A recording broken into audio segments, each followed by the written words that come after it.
Hey guys, welcome back. Today is December 3rd. It's Friday. Picked up the camera since when I was coming back from Texas last week. I got sick when I came back with food poisoning and a fever. I'm just recovering today and it was the worst. Like, I hate having any stomach issues just because obviously you can't eat, you can't do anything, like you're just stuck. And that being said, I haven't been to the gym since like a week and a half. Well, that's a lie. I went yesterday, but I was trying to do legs and like my first exercise was hip thrust, which was like wide Kim, but I had the bar like on top of me. You know how it kind of like hits your stomach a little bit? And I just like, the first set that first rep, I even pushed the thing. I just felt nauseous and I just had to leave. So hopefully I'll just be better this weekend. And I picked up the camera, so that's a good thing. But yeah, I think today I wanted to talk about, nothing to talk about. I posted some of my grad pictures this week on Wednesday, I think. And I got really good like feedback from it. You know, they were really good pictures, not gonna lie. I'll drop the @ of like who took them. His name is Shane. He did a really good job with the pictures, but I had like a few DMs of like people asking me about how like I got experience, because one of the things I had mentioned in my caption was about like my internships. Like I completed 4 internships during my undergrad. I'm saying like I'm already graduated. I graduated in 2 weeks, so yeah, 4 internships in total. I wanted to make this video just so I can explain a little bit of how I got that experience. You're trying to get a new job or new internship or anything like that, you have to have experience, but how are you gonna get experience if you don't have experience? You know, that whole loop. But I wanted to make a video talking about this. And first things first, why are internships even important to have in the first place before graduation?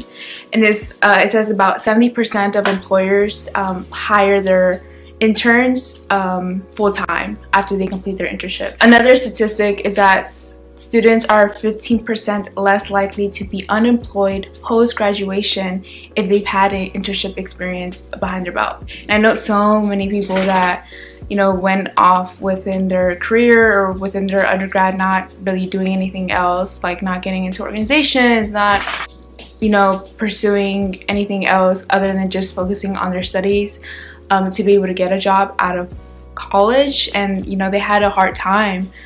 Some of them still don't even have a job, specifically within the field that they studied, to come out to for a job.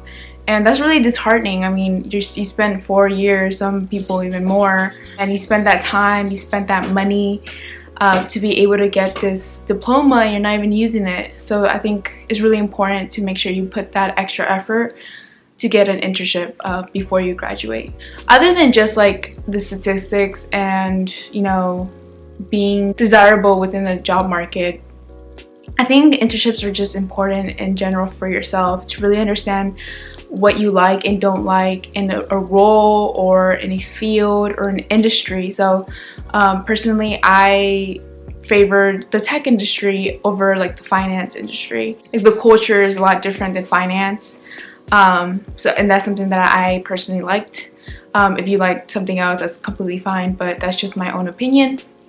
So before I dive into like really how I got my first internship, which was with a cybersecurity firm, I want to go a little bit with my experience and my background.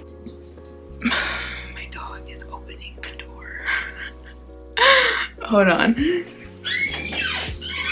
Anywho, so my first internship was pretty early on, which I'm forever grateful.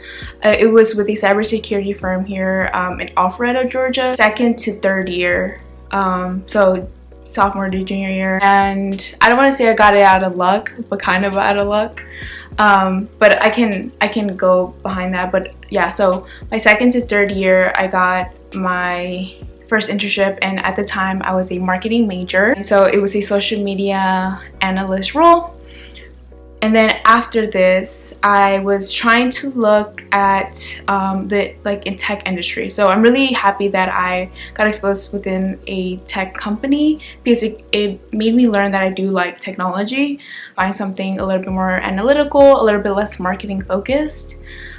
This is when I kind of transitioned to having a double major of marketing and computer information systems, just because I didn't really know what I wanted to do yet, but I knew like I kind of wanted something a little bit more analytical. So I got my second internship with AWS. So this was a big company, a big name, and I was really like blessed with this opportunity. I had other offers during that time. I had NCR, and then I also had UPS here in Atlanta as well. And then I got Amazon, which was in Seattle. It's going to be based in Seattle, but this was the summer of 2020, so you know that got fully remote, which it's okay. Like, I am just blessed that I still have the opportunities to still like intern with them, because I know a lot of people had their internship like revoked or canceled like fully, but I was still able to work remotely.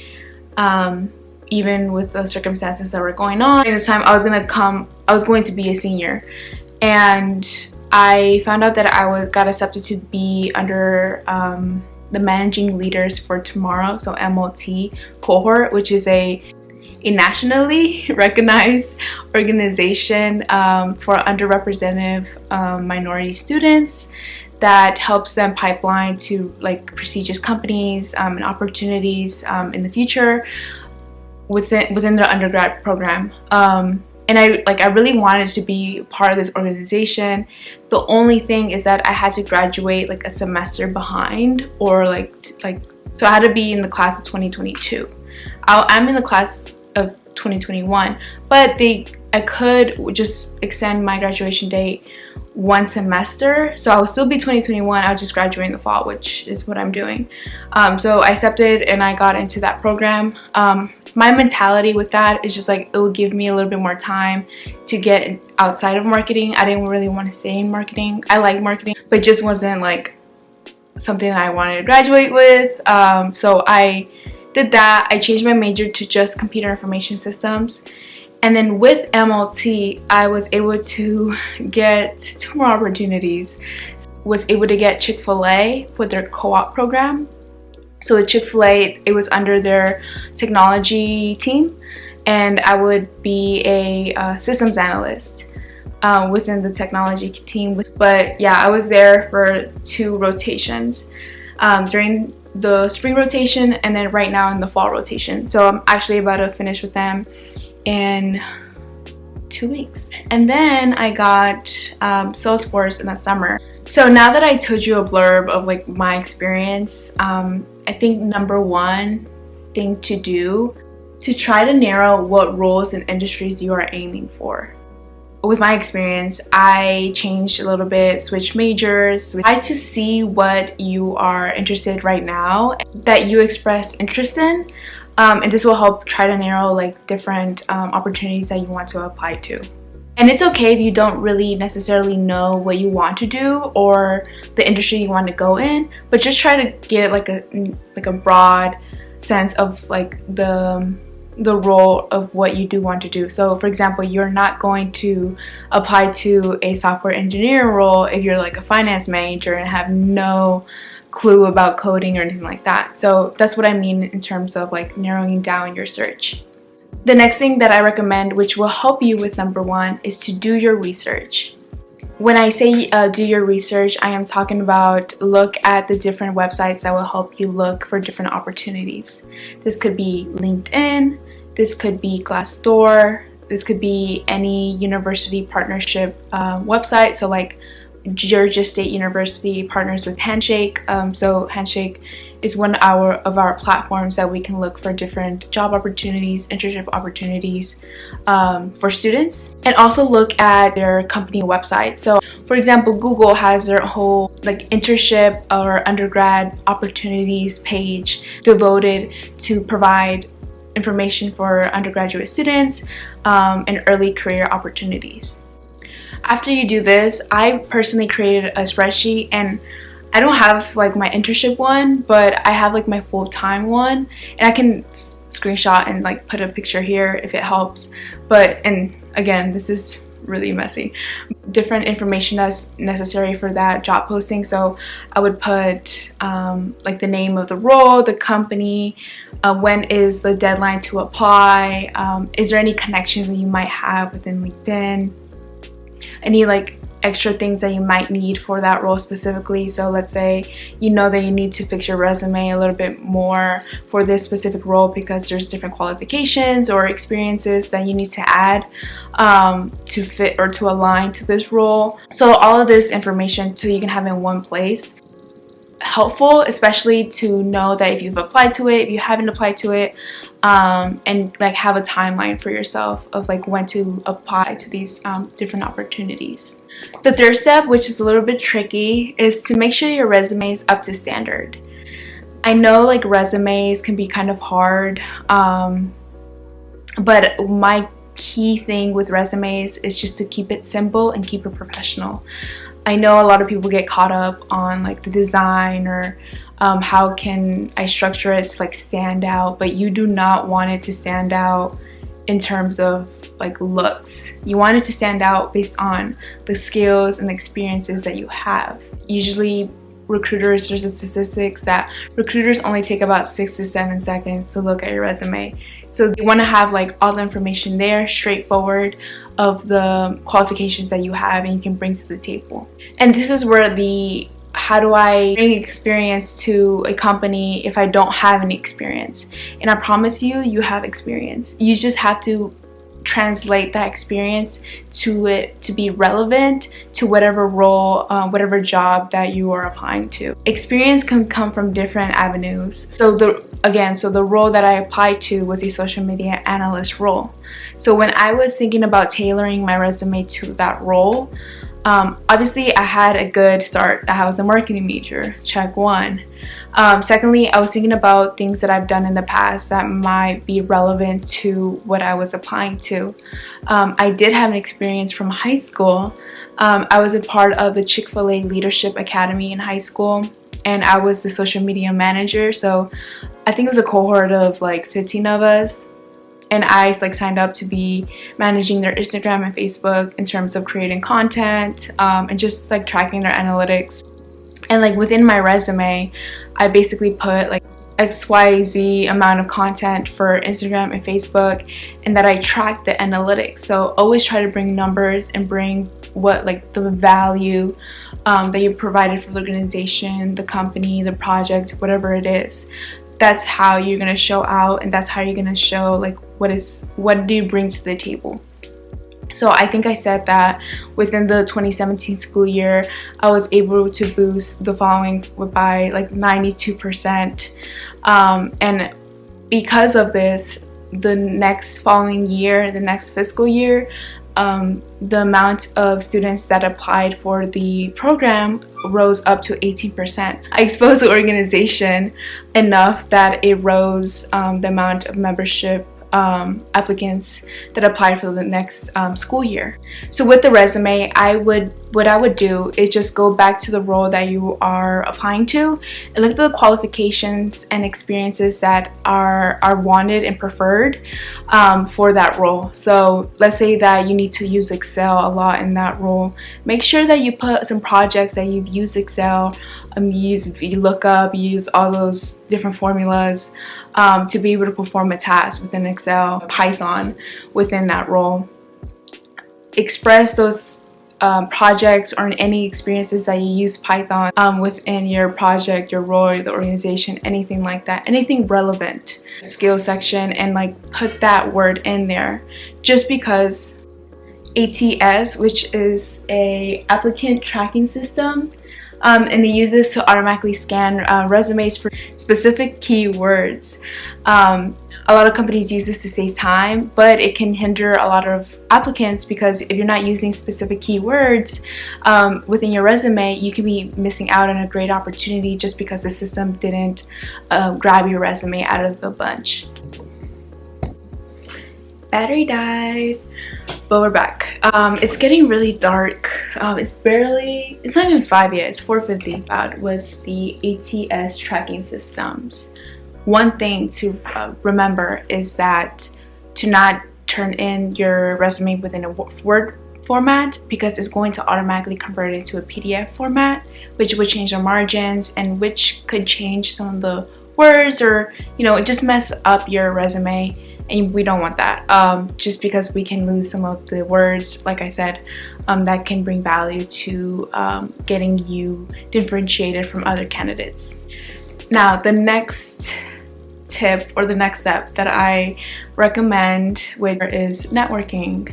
And networking can take place in different ways. I think one way that it would be really beneficial for you, what I used, is to network on LinkedIn. I would reach out to different individuals that are within the role, like as a full-time employee within the company that you're applying for, and ask for 30 minutes of their time. I call them virtual coffee chats with these professionals, and you can just ask them questions about what they do on a day-to-day.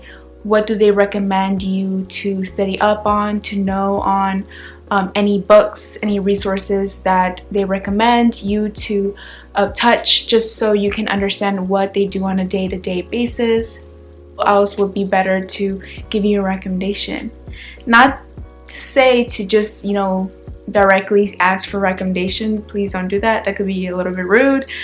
But if they have you in mind and they want to give you a recommendation, they will tell you. But even if they don't give you a recommendation within the company or within the role, it still provides value to you, because now you have a better understanding of what they do within that role. Another way to actually get into a company, especially with no experience, is to have that connection with an individual in person, or just have a genuine connection with somebody. And this can be really hard for us generational students that don't have different family members within the corporate setting, or different friends that are already in corporate. So for example, I was part of ALPHA, American Latino Professionals for America, and they had their university chapter, but they also had their professional chapter. So they had their events every month, and I'm pretty sure they're in popular cities. So if you're near a city, or even at your university, you might have ALPHA, or it can be any other organization that you can be a part of that has different professionals that come and network, or have different events happening on campus or off campus, and network. So when I say network, it's just introduce yourself, introduce who you are, what you're studying, what your interests are. And these professionals, they're nice. A lot of people are nice, and they're more than happy to talk to you about themselves. They're more than happy to explain to you what they do on a day-to-day, how they got to the role, how they got to the company, if they like the company. Just conversations to have, and they know that you're really early on your career and you can be lost, so they're more than happy to help. And if you have a connection, follow up with them on LinkedIn, thank them, and they'll have you in mind whenever there's a new undergrad opportunity, if you continue that fostering that relationship with them by just having, proposing to have a mentorship with them, of having monthly chats with them or anything like that. To really foster a genuine professional relationship with someone. And if you're really interested in the company that they're working for, they can bring you up or pitch for you whenever there is a new opportunity with that company. So going back to my experience with my first internship, how I got a networking opportunity with LexisNexis Risk Solutions, which is the company I worked for. Remember when I applied to that role, I saw it on Handshake that the company was gonna be on my campus that following week, but for technical roles, so mostly geared to computer sciences majors.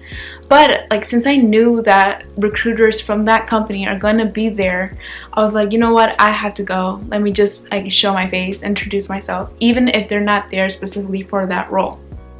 So, I got dressed up, went, printed out a few resumes, and I met one of the recruiters. And she actually had graduated from Georgia State as well. and we just had a genuine connection. Like we were just talking a little bit, and she said like, hey, like I am not the recruiter for this like department, but I am more than happy to like send off your resume to you know, that point of contact.